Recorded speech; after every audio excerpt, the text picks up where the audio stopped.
1990 में क्या हुआ, क्यों ये लिस्ट फिर बदलती है एक बार ने 1990 में?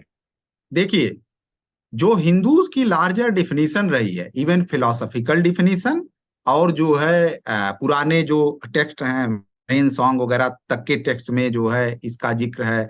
वेन सॉन्ग के टेक्स्ट में यंदू वर्ड आता है। सो जो हिंदू टर्मिनोलॉजी है वो रिलीजियस आइडेंटिटी को ना व्यक्त करके वो लार्जली जो है वो व्यक्त करती थी टेरिटोरियल आइडेंटिटी। कि टेरिटोरियल आइडेंटिटी के तहत जो सिंधु नदी के इस पार रहने वाले लोग हैं उनको जो है इसके तहत, हिंदू के तहत कंसीडर किया जाता था।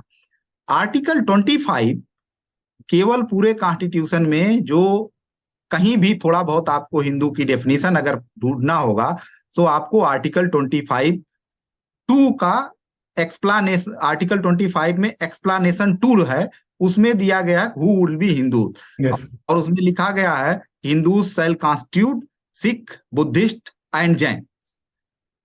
सो ये जो है लार्जर हिंदूज की डेफिनेशन है। 90s में क्या हुआ कि जो है ये तो कॉन्स्टिट्यूशनल प्रोविजन है। 90s में एक जो है ऐसी स्थिति में कोई सिख हो या जो है कोई जैन हो, उससे कोई फर्क नहीं पड़ता है किसी के शेड्यूल कास्ट स्टेटस पे, क्योंकि constitutionally and administratively even philosophically जो है Hindus means people having all faiths and which have grown in that particular territorial area.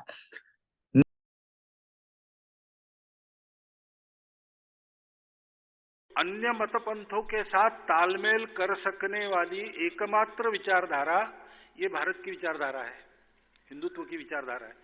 क्योंकि तालमेल का आधार मूल एकत्व, प्रकार विविध है और विविध होना अवश्यंभावी है, क्योंकि प्रकृति विविधता को लेकर चलती है। विविधता ये भेद नहीं है, विविधता ये साजा सज्जा है, प्रकृति का श्रृंगार है। ऐसा संदेश देने वाला, और संदेश ने थियराइजेशन के आधार पर नहीं, अनुभूति के आधार पर देने वाला एकमात्र देश हमारा देश है। और इसलिए हिंदुत्व ही है जो सबके तालमेल का आधार बन सकता है। जनजातीय समाज भी हिंदू है। कल मैंने जिस राष्ट्रीयता का वर्णन किया, हमारी कल्पना का, उस अर्थ में जनजातीय समाज भी हिंदू समाज ही है। भारत में रहने वाले सब लोग हिंदू ही है, पहचान की दृष्टि से, राष्ट्रीयता की दृष्टि से। ये कुछ लोग जानते हैं, गर्व से कहते हैं, कुछ लोग जानते हैं, नहीं गर्व नहीं अनुभव होता, हाँ है भाई इतना कहते हैं। कुछ लोग जानते हैं लेकिन अन्य किसी बात के कारण कहने में संकोच करते हैं, और कुछ लोग नहीं जानते इसलिए नहीं कहते।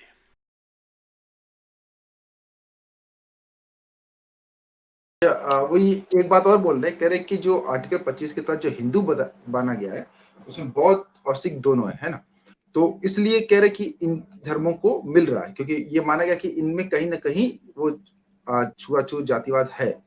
तो इसलिए क्योंकि हिंदू धर्म के ही विशाल छतरी के अंदर वो आते, और जबकि ईसाई और मुस्लिम नहीं आते। ठीक है, ये एक बात है। अच्छा, मैं इसमें एक बात और जोड़ना चाह रहा हूँ कि आज तक मंडल और साहब और इस तरह और साथी जो लगातार लिखते रहे और अपने आप को हिंदू नहीं मानते थे, है ना, वो अपने आप को हिंदू से अलग रखते थे। एक किताब भी बड़ी मशहूर किताब थी कि why am not a Hindu, है ना, तो वो भी हमने पढ़ा था। तो मैं ये कहना चाह रहा हूँ कि ये स्टैंड कब चेंज हो गया कि वो अपने आप को अब हिंदू कहने लगे? क्या ये इसका डर है कि मुसलमान और ईसाइयों को आरक्षण मिल जाएगा, इस वजह से वो दोबारा अपना स्टैंड चेंज कर लिए? जी, दोनों बात मैं जोड़ दिया। जी, ये जो आपका पहला एक तो बात जो वाई एम नॉट हिंदू, वो कांचा इलाया प्रोफेसर की बुक है, और हमें डिस्टिंग्विश करना पड़ेगा सब में। इनने ये ऐसी बात कुछ नहीं की है और इनका पोजीशन ये नहीं है। तो जो लोग सपोर्ट हमारे कर रहे हैं उनको भी हमको करना पड़ेगा, while acknowledging the miss information by others. ये बड़ा इंटरेस्टिंग है जो आपका नॉर्मल सवाल, मैं जो ब्रॉड सवाल है मैं समझ गई। ये अम्बेडकराइट मूवमेंट का रहा है गढ़ की हिंदू से सेपरेट, अपने आप को समझना कि हम सेपरेट हैं, और कि Hinduism is nothing but a cluster of castes. And अभी what we are seeing is, मैंने एक जगह लिखा है इन्वर्जन ऑफ अम्बेडकराइट लॉजिक, कि आप वो हिंदुइज्म में एकदम क्लच के एकदम ऐसे करके पकड़ के बैठे हैं आपको कि वही वही वही चाहिए। तो एक तरीके से ये इन्वर्जन है, क्योंकि अंबेडकर जी ने बोला था कि Dalits are a part apart from Hindus.